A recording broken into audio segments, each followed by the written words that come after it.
Avant son arrestation, Jésus avait promis d'envoyer le Saint-Esprit à ses disciples. Jean 14, 15, 17.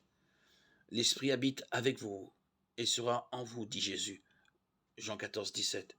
Il s'agissait d'une annonce de la venue de l'Esprit. Une autre caractéristique de l'ère de l'Église, l'effusion de l'Esprit Saint en acte 2, a également marqué l'accomplissement des paroles de Jésus, puisque l'Esprit Saint est venu sur tous les croyants de manière puissante et visible, audible. Luc relate l'événement. Tout à coup, il vint du ciel un bruit comme celui d'un vent impétueux, et il remplit toute la maison où ils étaient assis. Des langues semblables à des langues de feu leur apparurent séparées les unes des autres et se posèrent sur chacun d'eux.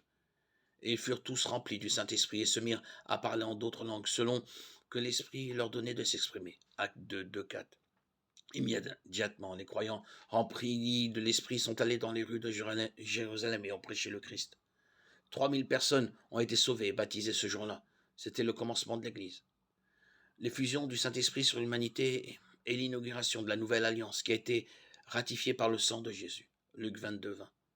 Selon les termes de la nouvelle alliance, chaque croyant reçoit le Saint-Esprit. Éphésiens 1, 13.